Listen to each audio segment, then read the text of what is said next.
At 47 years old, Mark was handed a cardboard box, a misspelled severance packet, and escorted out of the building.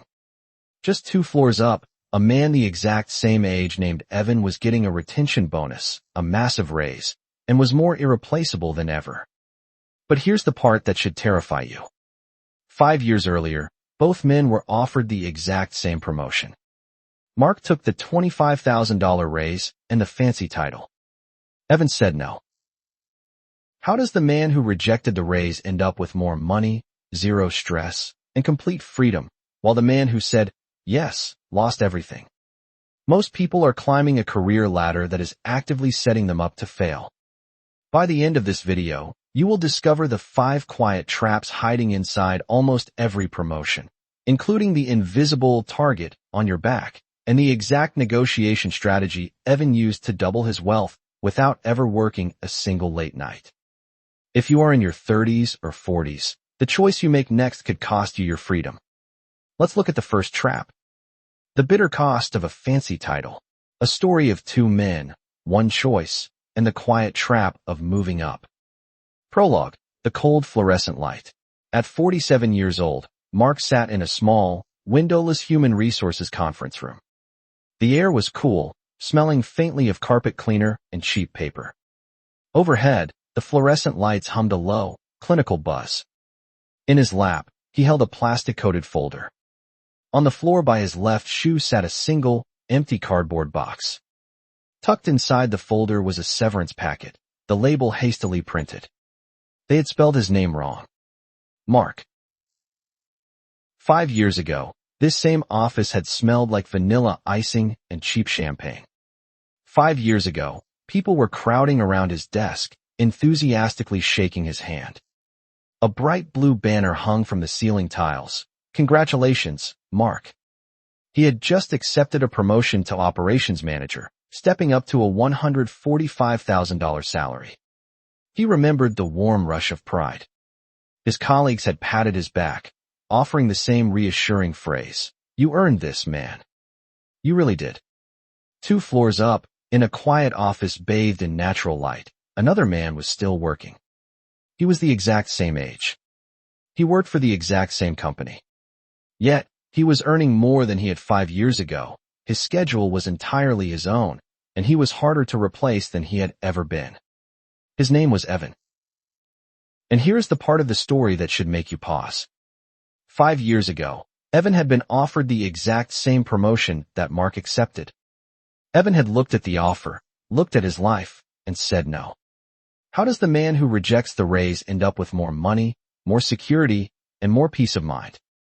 This isn't a story about why ambition is bad or why you should never climb the ladder. Some promotions are wonderful. Some people are natural-born leaders, and some raises genuinely buy you freedom. Instead, this is a story about a specific kind of promotion, the kind that quietly trades your freedom for a title. It is about the 5 warning signs that were hiding in plain sight, if only someone had known where to look. This story didn't begin in the HR room with a cardboard box. It began 5 years earlier, when both men were 42, balancing mortgages, soccer practices, and a golden opportunity. Chapter 1. The Fork in the Road. At 42, Mark and Evan were professional twins. They worked in the same department as senior operations specialists. They were the engine room of the company, the guys who actually understood how the systems worked, the ones who kept the wheels spinning. Their age, 42. Their salary, $120,000. Their lives. Both had mortgages, busy kids, and a 401k they promised themselves they would contribute more to next year. Their inner lives. Both felt that quiet, persistent midlife anxiety, the feeling that they should be further ahead by now. Then, the department head resigned. A management position opened up. Senior specialist, $120,000, both men at age 42.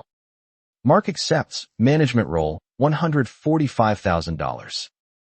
Evan declines, senior specialist, $120,000. To Mark, the choice was obvious. It was a $25,000 jump. He saw the shiny new number and pictured his exact same job, just with a loftier title stapled to the top of his email signature. But Evan did something different. Before he gave his answer, he sat down with the hiring director and asked one simple, practical question. Walk me through a typical week for this role. What does the calendar actually look like? The answer told Evan everything he needed to know. The title was a step up, but the daily work was an entirely different language. Evan politely declined. Mark signed the paperwork. Chapter 2. Trap number 1. Changing the work, not just the title. Within 3 months, Mark realized he hadn't received a raise. He had exchanged his calendar for a leash. As a specialist, Mark's day was about solving concrete problems. He was great at it. He would log on, fix the issue, and feel a sense of completion. Now, his days were an endless, interlocking chain of back-to-back meetings. He was writing performance reviews, defending budgets to executives who didn't understand the tech, and dealing with interpersonal drama. The problems of 30 different people were now dropped directly onto his desk. One rainy Tuesday afternoon, Mark found himself sitting through a grueling, 2-hour meeting about a third-party vendor contract. He barely understood the legal jargon, and he realized with a sinking heart, I don't actually do the work I love anymore. My job is just explaining to other people why the work isn't done yet. Evan, meanwhile, kept his head down. Because he had said no, his calendar remained clean. He spent his days doing the deep, focused work he was brilliant at. He went home at 5 p.m. with a clear mind. Chapter 3. Trap number 2. The illusion of the big raise. On paper, $25,000 is a massive win. But Mark quickly met the cold reality of tax brackets. After federal, state, and local taxes, that $25,000 raise shrank to about $17,000 of actual take-home pay. That breaks down to roughly $1,400 a month. But where did that money go? The commute and convenience. Because Mark was working late, he and his wife started ordering takeout 3 or 4 nights a week. They were simply too exhausted to cook. The manager image, Mark felt he needed to look the part. He leased a slightly nicer, mid-sized luxury SUV. A manager should drive a manager's car, he justified to himself. The stress relief, weekend trips and expensive dinners became rewards for surviving another brutal week. That $1,400 monthly bump was entirely swallowed up before a single dollar could touch his savings. Evan's paycheck grew more slowly, but it was clean money. He had no extra stress, which meant no stress spending. He kept his reliable old sedan, cooked his meals at home, and quietly adjusted his automatic 401k contribution up by 2%. A few months later, he pushed it up another 2%. He set up a Roth IRA to fund itself on autopilot. One night, after missing his son's baseball game because a budget meeting ran until 7:30 p.m., Mark opened his banking app in his driveway. He stared at the screen, hoping the balance would somehow make him feel better. It didn't. The numbers were flat, but his time was gone. Chapter 4. Trap number 3. The Peter Principle in real time. There is a famous concept in business called the Peter Principle. In a hierarchy, every employee tends to rise to their level of incompetence. In simple terms, people who are excellent at their jobs get promoted until they are placed in a job they are bad at, where they remain. Researchers have observed this clearly in sales departments. The absolute best, most charismatic sales reps get promoted to sales manager. But the instincts required to sell are completely opposite to the patience and coaching required to manage. The result? The company loses its best salesperson and gains a mediocre manager. This was Mark's tragedy. He was an elite problem solver, but he was a thoroughly average manager. He wasn't lazy, he was simply using the wrong tool set. Evan stayed exactly where his skill line was highest. By refusing management, he spent 5 years becoming the absolute master of the company's core systems. He became the irreplaceable specialist. Chapter 5. Trap number 4. The target on your back. By year 3, Mark had the mahogany desk. He had the Director of Operations badge. He had the glowing LinkedIn update that gathered hundreds of thumbs-up emojis from strangers. He also had a massive, invisible target on his back. In corporate economics, workers generally fall into two categories: individual contributors, Evan, revenue generators, and system keepers. The people who do the work that keeps the lights on. Hard to replace without operations grinding to a halt. Middle management, Mark. Overhead cost. They coordinate work, but do not directly produce the product. Low, first to be circled in red during a budget cut. When a company experiences a bad quarter, executives look at the payroll spreadsheet. A specialist earning $120,000 who keeps the servers running is dangerous to fire. But a middle manager earning $145,000 who sits in meetings? That looks like an easy way to save six figures in a single afternoon. Chapter 6, Trap Number 5, The Strategic No.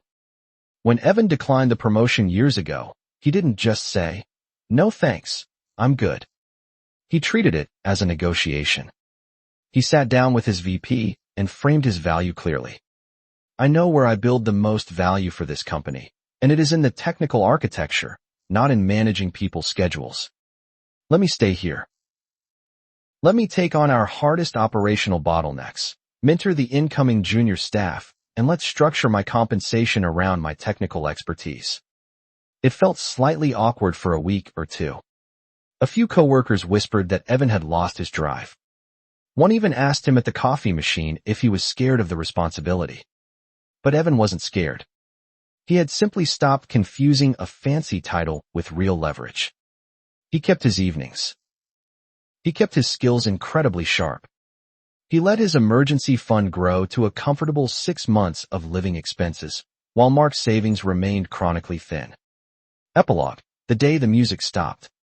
In the 5th year, the restructuring memo was sent out. Mark had assumed his title was armor. It wasn't. When the executives sat down with the organizational chart, they didn't look at his late nights or his loyalty. They looked at cost centers.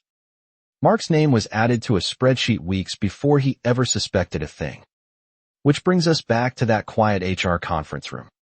Mark, holding his misspelled severance packet, realizing the ladder he had climbed so desperately was leaning against the wrong wall.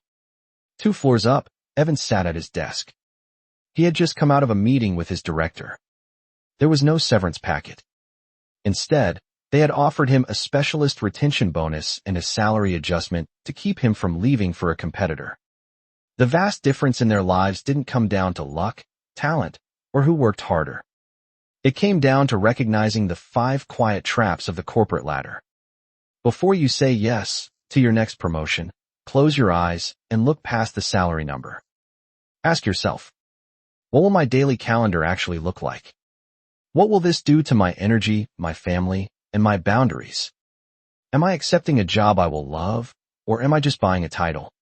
Because the wrong promotion doesn't lift you up. It just gives you a higher place to fall from.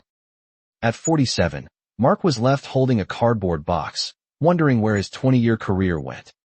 Evan went home to have dinner with his family, his retirement accounts compounding on autopilot. The difference between them wasn't talent, intelligence, or hard work. It was understanding a single, brutal truth. A promotion is only progress if it buys you more freedom. If it sells your freedom back to your employer, it was never a raise. Before you sign your next job offer or say yes to that next title, ask yourself, are you building leverage, or are you just buying an expensive trap? If you want to learn how to build real, un-fireable leverage in your career, just like Evan did, hit that subscribe button. Share this with a friend who is currently burning themselves out for a title. And if you want to know how to calculate if a salary raise is actually worth the stress after taxes, click on the video on your screen right now. See you in the next one.